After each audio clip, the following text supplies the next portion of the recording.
Hey there, fragrance enthusiasts and awesome parents. It's great to see you all because today we're talking about a topic that's close to my heart and might surprise some of you. It's the impact of fragrances on our kids' health. I know we all love our scents, especially in this community, but there's some important info we need to chat about, okay? So grab your favorite unscented beverage, just kidding, and let's talk about it. I get this question a lot, like when can my kids start wearing fragrances and all that, and this is what I want you to consider. This is the whole fragrance dilemma. Let's start with a little game, why don't we? Take a look around your household and think of how many products can you spot that have some kind of fragrance, whether it's shampoos, soaps, laundry detergents, air fresheners, and of course your prized perfume collection. By the way, what's your scent of the day? Let me know in the comments below. The list goes on and on, right? We love these scents because they make our homes and ourselves smell amazing. But there's the twist here, okay? Those fragrances might be doing more harm than good, especially to our little ones. So why is it that kids are more vulnerable now to these? You might be thinking, if these products are on the shelves, they must be safe, right? Well, not exactly. Kids are like little sponges, not just with their behavior, but literally some sponges. They absorb everything around them, including these fragrance chemicals that are in there. And they're more vulnerable than adults for a few reasons. First off, their bodies are still developing, so they're more sensitive to chemicals. Makes sense, right? They also have higher metabolic rates, which means that they breathe in more of these chemicals than we are.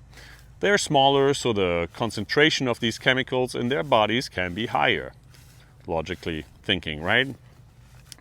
It's like basically giving a toddler and an adult the same size bottle of perfume. The impact is going to be way bigger on the little ones.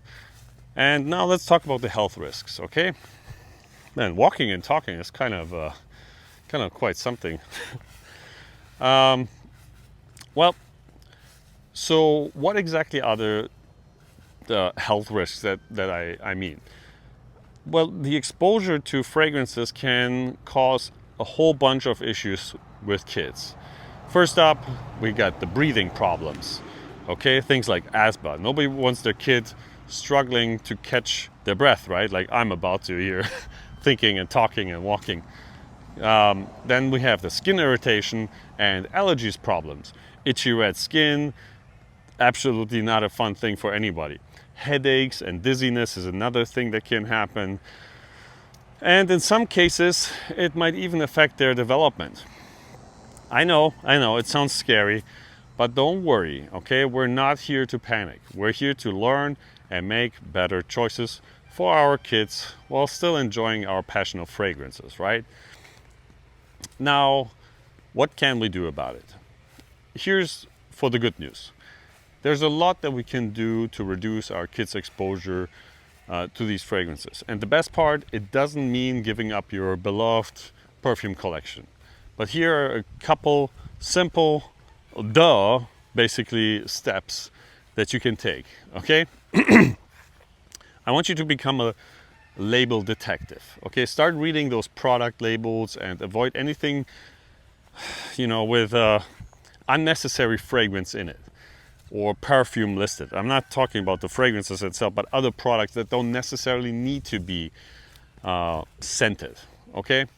Go au naturel for kids products especially. Choose fragrance-free options for your children's personal care items, for example. Then think about DIY cleaning. Try using simple, natural cleaning products like vinegar or baking soda in certain cases, okay? Your wallet will thank you for that as well. Ditch the air fresheners. I never was a really big fan of air fresheners. You can open a window instead, okay? Fresh air is the best air freshener if you have it around you, if you're lucky. And it's free, for the most part, I guess.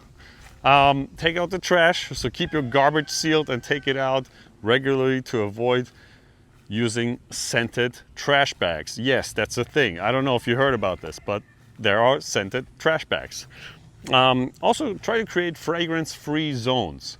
Designate certain areas in your home, like the kids' bedrooms, especially for example, as a fragrance-free zone. And a special note for my fragrance-loving community here, okay? Now, I know many of you watching are passionate about fragrances. You love collecting perfumes, exploring new scents, and sharing your experiences, and that's awesome. Fragrances can be a beautiful form of self-expression and art, but when it comes to kids, we need to approach this passion with extra care. Often I get asked, like I said before, when can my child start wearing perfume? Or what's a good first fragrance for my teenager? And I get it, you want to share your passion with your kids, but here's my honest take on it. When it comes to young children, it's best to err on the side of caution. As a parent myself, I keep my 3 and my 5-year-olds as far away from fragrances as possible. Their bodies are still developing, and their skin and respiratory systems are extra sensitive, as we just discussed. Plus, they are not at any age where they're asking for perfume anyway, unless you show it to them. So what age is appropriate then? There's no one-size-fits-all answer, really. But here are some guidelines if you want to have them from me. And I would love to hear your opinions on that as well. So feel free to share that in the comments and let's have a conversation. But this is my take on it. Excuse me. For young kids, meaning under 10 years old, it's best to avoid perfumes altogether, like I said. Okay, their bodies are still developing and the risks definitely outweigh any benefits. For tweens and early teens, meaning 10 to 14 years old, if they're interested, start with very mild, natural scents. Think light body sprays or scented lotions specifically made for kids, and use them sparingly and well in ventilated areas. Maybe an extra thing that I would do is just showing them some natural ingredients and see how they actually smell, you know? So for older teens, 15 plus, they might be ready for proper perfumes, but start with lighter, less concentrated options like eau de toilette and teach them about proper application. Less is more. No sissy spraying and all that type of stuff in that age. And pay attention to the reactions, okay? Remember, there's no rush, and your child's health is more important than any fragrance or compliments for that matter. And if you want to share your passion, why not involve them in other ways, okay? Let them smell your collection from the bottle, not on skin. Teach them about notes and accords and explore the history of perfumery together. And you know, for all you fragrance lovers out there, this doesn't mean you have to give up your passion, okay? Just because of all those problems, all I'm asking is to be mindful about when and where you wear your favorite scent around kids. And always respect fragrance-free zones in schools and public spaces, okay? Because balancing passion and precaution is the name of the game. Okay, so I know this might feel a bit like a downer for us perfume enthusiasts, but think of it this way. By being mindful now, we're potentially cultivating future fragrance lovers. By protecting our kids' health, we're ensuring they can fully appreciate and enjoy scents when they are older.